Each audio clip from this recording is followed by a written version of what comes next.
فرماتے ہیں من تبدع احسن الوضوء، جس نے اچھے انداز سے وضو کیا، ثم اتى الجمعہ، پھر وہ جمعہ کی نماز کے لیے آ گیا، پھر وہ خاموش رہا اور اس نے جمعہ کی بات کو سنا، غفر له ما بینہ وبین الجمعہ، اللہ تعالیٰ اس کے اور پچھلے جمعہ کے درمیان کے گناہوں کو معاف کر دیتے ہیں۔ وزیادت ثلاثت ایام، اور اگر اس نے زیادہ ادب کا خیال رکھا تو 7 دن کی بجائے 10 دن کے گناہوں کو معاف کر دیا جاتا ہے، 3 دن اور بڑھا دیا جاتا ہے۔ تو آپ دیکھیے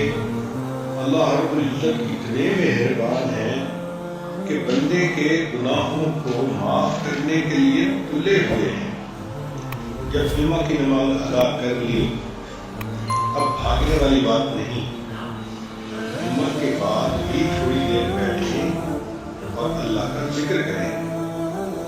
چنانچہ حدیث پاک میں ہے کہ من قال بعد ما یقضی الجمعہ، جس نے جمعہ پڑھنے کے بعد یہ ذکر کیا، سبحان اللہ العظیم وبحمدہ، یعنی یہ پڑھا سبحان اللہ العظیم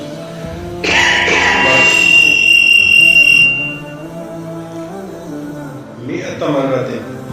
100 مرتبہ، غفر اللہ له 100,000 ذنب، اللہ تعالیٰ اس بندے کے 1,00,000 گناہوں کو معاف کر دیں گے، والدیہ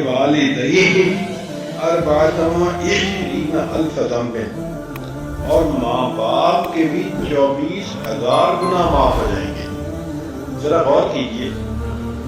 کہ جمعہ کے بعد یہ بندہ بیٹھ کے ذکر کر رہا ہے،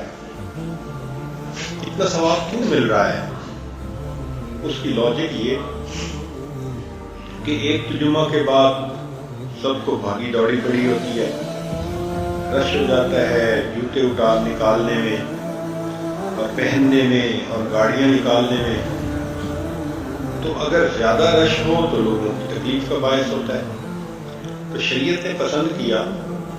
کہ جمعہ کے فوراً بعد بھاگنے کی بجائے اگر کچھ لوگ بیٹھ کے ذکر کریں تو وہ دوسروں کو اپنی تکلیف سے بچائیں گے۔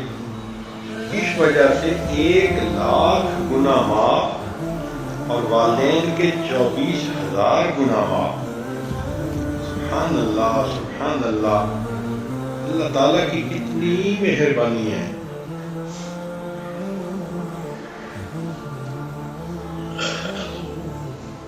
تو جمعہ کی نماز پڑھ کے بھی انسان اللہ رب العزت کی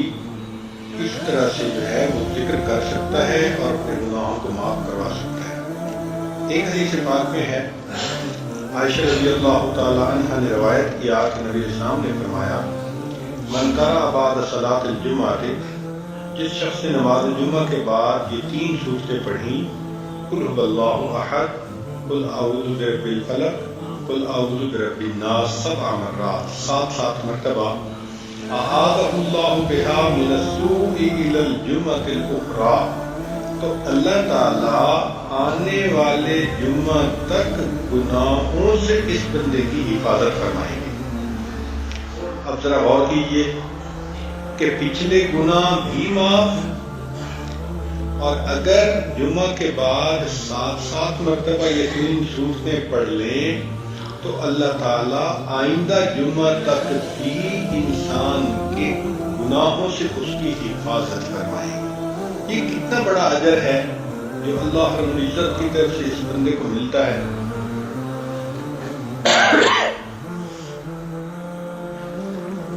امام بشیری رحمۃ اللہ علیہ نے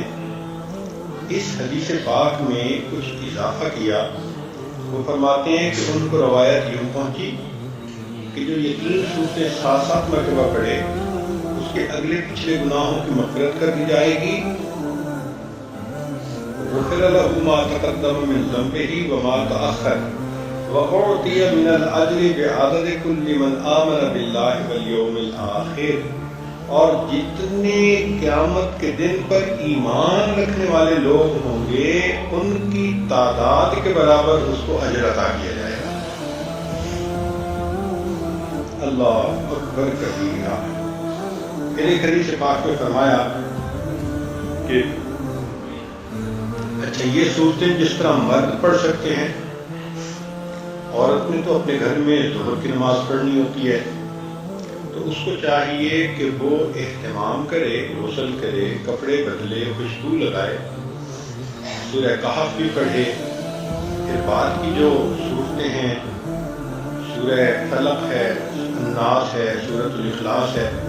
تو اجر اس کو بھی اسی کا ملے گا، کیونکہ اس نے اللہ رب العزت کے حبیب صلی اللہ علیہ وسلم کے اس حکم کی پیروی کی. البتہ جمعہ کی نماز کے بعد مردوں کو چاہیے کہ اگر وقت ہو تو اپنے موتا کی طرف جائیں قبرستان میں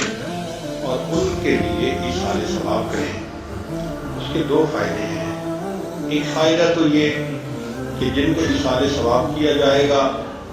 ان کے اوپر سے عذاب کم ہوگا یا ان کے درجات بڑھیں گے، خوشی کا باعث ہوں گے. اور دوسرا یہ کہ آدمی کو قبر دیکھ کر اپنی بھی آخرت کی طرف دھیان جائے گا. ہم لوگ اپنے مرنے کو بھول جاتے ہیں اور ہمیں اتنا ہی پتا ہوتا ہے کہ ہم نے اس دنیا میں مکان بنانا ہے اور چمکانا ہے، اور یہ بھول جاتے ہیں کہ ایک 2 گز زمین کا ٹکڑا چھوٹا سا تیرا گھر ہے، ایک خاموش کالونی میں بھی ہمارا پلاٹ ہے، وہاں پہ گھر بنایا جائے گا اتنا چھوٹا کہ انسان لیٹے گا تو اٹھ کے بیٹھ نہیں سکے گا، وہاں نہ بجلی ہوگی نہ کچھ ہوگا. حدیث پاک میں فرمایا گیا کہ قبر میں سب سے زیادہ نفع دینے والا عمل اللہ کا ذکر ہوتا ہے. اب اللہ کا ذکر ہم جتنا کریں گے تو قبر میں روشنی ہوگی، قبر جنت کا باغ بنے گی. تو جمعہ کے دن اس چیز کو پسند کیا گیا کہ انسان قبرستان میں جائے اور قبرستان کو دیکھے، قبروں کو دیکھے اور اپنے بھی انجام کو یاد کرے. تو فرمایا من زار قبر والدیہ او احدہما، جس نے ماں باپ کے قبروں کی زیارت کی یا کسی ایک کی ان میں سے جمعہ کے بعد، غفر لہ وکتب بارا، اللہ تعالیٰ اس کی مغفرت کر دیتے ہیں اور اس کا نام فرما برداروں کی فہرست میں لکھ دیتے ہیں کہ یہ بندہ اپنے ماں باپ کا بھی فرما بردار اور یہ بندہ اپنے رب کا بھی فرما بردار. اب ذرا غور کیجئے کہ جب اللہ رب العزت کی عنایت اتنی عام ہے